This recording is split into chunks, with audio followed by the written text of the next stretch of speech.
Bonjour et bienvenue dans Archi Urbain, l'émission qui vous parle d'architecture et d'urbanisme. C'est une émission un peu exceptionnelle à laquelle je vous invite aujourd'hui parce que je me suis installé déjà depuis un mois d'ici au Centre Monet pour y installer le Mr Emma Art Loft, un lieu éphémère que j'ouvre jusqu'au 4 janvier 2015 pour y fêter les 10 ans de mon site mremma.com. Dans ce lieu, je vous propose des expositions, mais également des rencontres d'artistes et autres événements. Et en m'installant ici, je me suis dit qu'il serait fort intéressant de parler de ce bâtiment ainsi que de son environnement.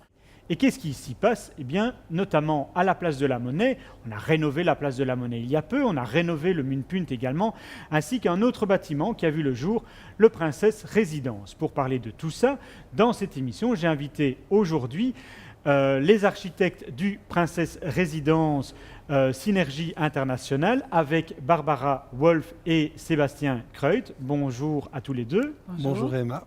Alors, j'ai invité également Benoît Moritz qui a fait la rénovation de la place de la Monnaie, bureau MSA. Bonjour Benoît. Bonjour Emma.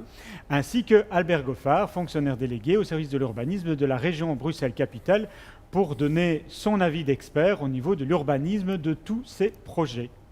Bonjour Emma. Mais nous allons directement commencer avec le Princess Résidence. C'est quoi ce bâtiment en fait? Bon, le Princess Résidence, c'est un projet qui fait partie de tout l'îlot qui se trouve à gauche quand on regarde face à le théâtre de la Monnaie. On regarde à gauche, il y a l'îlot. Ça concernait une grande partie de cet îlot, de tout l'intérieur, jusqu'à la rue Fossé-Oulou. Donc c'est tout un projet qui a deux faces.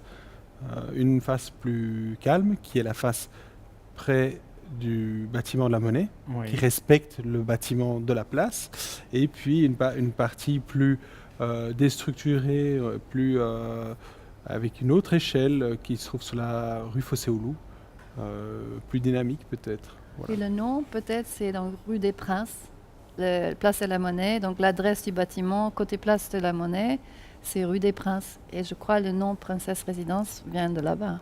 Alors je suis très, très heureux de rencontrer Sébastien parce que figure-toi Sébastien que ton frère Raphaël a été le premier à dessiner Mr Emma pour mon site, donc il y a 10 ans d'ici, et c'est d'ailleurs le portrait que l'on voit ici derrière. Et donc bienvenue, et je suis très content de connaître un peu plus largement la famille Kreut. Salut frérot. Alors, tu ne dessines pas toi ou tu dessines? Je dessine beaucoup. Tu dessines des personnages comme Raphaël ou plus des bâtiments Non, j'aime autant dessiner des personnages que des bâtiments. J'ai pas, c'est une passion commune. On fait pas la même chose, mais in fine, notre métier n'est pas le même, mais il y a des points communs. Le dessin, c'est vraiment une obsession. Le Princess Résidence, il est destiné à qui? Alors, le Princess Résidence, il fait partie il est décidé, c'est un projet multifonction. Il y a trois fonctions. Il y a commerce, bureau, logement. C'est important parce que tout le projet, comme ça, c'est quelque chose qui est très chouette, très fondamental. Pourquoi? Parce qu'à l'époque, quand on a commencé à dessiner ce projet, parce que tous ces projets mettent du temps, entre les premières fois où on va discuter avec la ville, etc., le maître d'ouvrage qu'on avait, à cette époque-là, ils aimaient bien faire des projets monofonctionnels. Ils aiment bien, comme c'est des grands opérateurs, c'est un îlot qui n'a pas été facile à négocier, qui a traîné très longtemps dans Bruxelles. Eh ben, s'ils avaient pu faire tout du bureau, je pense qu'ils auraient fait tout du bureau. Et je pense que c'est là qu'intervient le travail, et je renvoie la balle à Albert qui est là, le travail entre l'architecte et les administrations. C'est que dès le début, nous, on leur a dit il faut faire un projet mixte. Et in fine, ce projet s'est vendu à des gens qui cherchaient cette mixité et qui cherchaient un projet extrêmement durable. Donc c'est un bâtiment qui est Breham Very Good, et notamment c'est pour ça qu'on a plutôt fait la rénovation sur le Princess Résidence. Mais donc cette mixité, elle a intéressé le client parce que non seulement il a trouvé un acheteur pour tout son complexe, un investisseur qui voulait investir que dans des projets durables et mixtes. Et cette mixité, c'est une richesse aussi pour eux parce que ça veut dire qu'ils ont 3 types d'occupants différents. Et ça va leur permettre aussi d'avoir plus de stabilité. Quand le bureau va moins bien, ça tient mieux, etc. Mais au départ, ce n'est pas leur volonté. Et donc Albert, quand le projet est arrivé chez toi, tu as donné des exigences, tu as voulu de la mixité, tu as donné ton avis par rapport à ça? Oui, parce que la mixité, finalement, c'est la vie. Et donc, on doit avoir des quartiers qui sont ouverts à toutes les heures de la journée et de la nuit. Le travail aussi fait partie de la résidence. Et donc, ici, dans le centre, justement, on a décidé avec les autorités communales et régionales de réinsuffler le logement dans le centre, qui a déserté, il faut bien l'admettre, depuis un certain nombre d'années, mais qui maintenant revient grâce à beaucoup de travaux, et notamment la rénovation qu'on a ici, la rénovation des rues adjacentes, fait que le centre reprend un attrait qu'il n'aurait jamais dû quitter.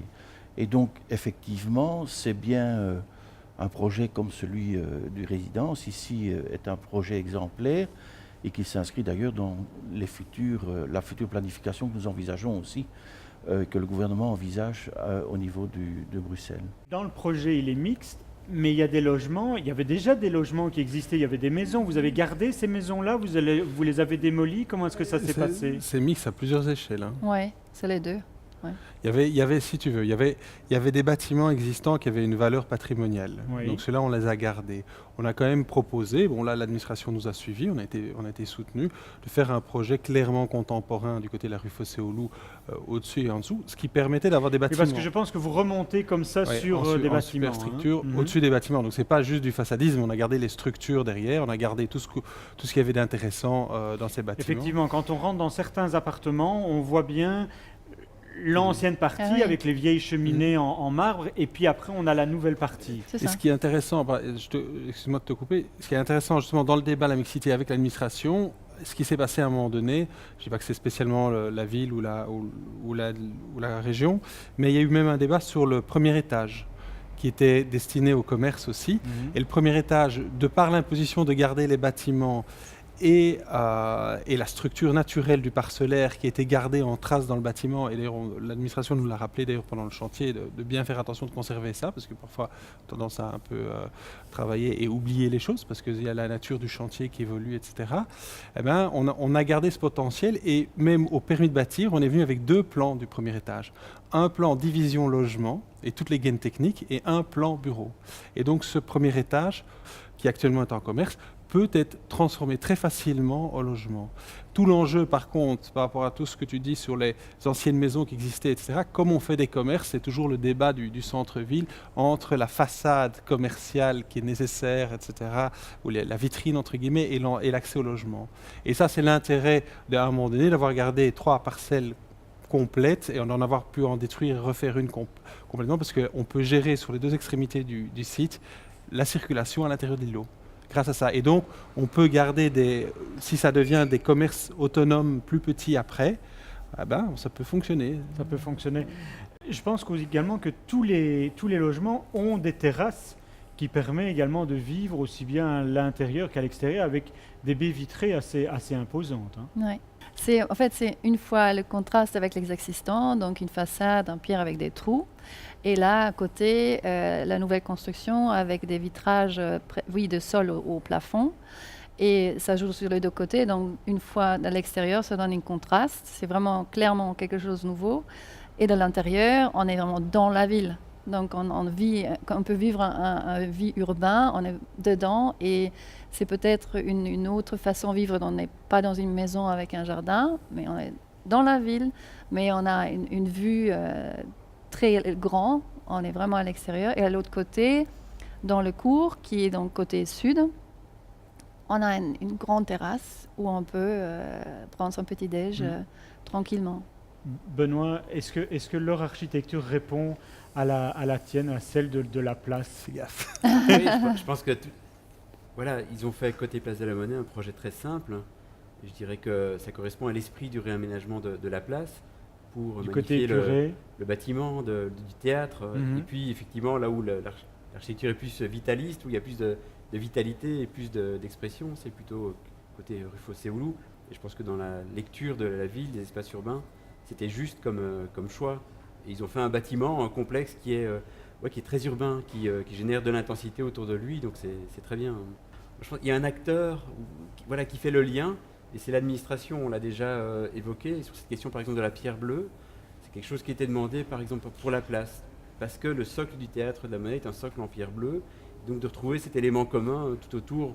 Voilà, c'est le travail de l'administration de faire le relais entre les acteurs. C'est qui l'administration? C'est Albert ou bien c'est la ville ou bien les deux? C'est l'administration de la région. Ensemble, au niveau de la région, il y a le patrimoine qui intervient, l'urbanisme, et on travaille en parfaite harmonie. Mais donc, ce que je voudrais dire moi aussi, c'est, on le voit dans les contraintes, on le voit dans la production architecturale, finalement, les contraintes auxquelles sont confrontés les architectes permettent aussi des beaux programmes d'architecture. Et donc les contraintes, on les a entendues. Il y a une réflexion globale, tant au niveau de la ville que de la région. Et je l'ai déjà expliqué dans d'autres émissions, ce qui est intéressant, ce sont les continuités urbaines qui permettent un accès à l'espace public, l'espace privé aussi, mais et aussi d'y rentrer dans cet espace. Quand on regarde d'un peu plus haut ce qui se passe ici dans le centre, on peut se réjouir de deux choses. D'abord, de la qualité de ce qui est fait, mais aussi de la concentration des investissements tant publics que privés.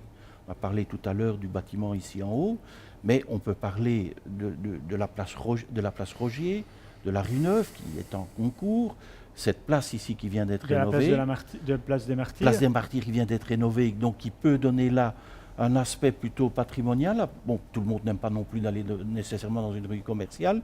Il a la faculté d'être plus en paix au niveau de la place des Martyrs. Et quand on dépasse ici la place ici de la Monnaie, on rejoint la Grand Place. Et si vous regardez, on a relifté, on a remodifié les espaces publics. On leur a donné un nouvel aspect aussi, plus confortable pour le piéton et le cycliste. C'est vraiment un mouvement qui est en route. Et un mouvement qui est en route, qui devrait être confirmé maintenant, parce que nous l'avons entendu par le grand projet des boulevards du centre. Eh bien Albert, c'est très très bien, parce que justement la semaine prochaine, on retrouvera Yvan Mayer, Geoffroy Koumans de Brachen pour parler de la rénovation de la rue Neuve et du réaménagement des grands boulevards. D'ici là, Sébastien, Barbara, Benoît et Albert, je vous remercie de votre présence. Vous pouvez voir et revoir cette émission sur www.archiurbain.be. Merci beaucoup et à bientôt. Au revoir.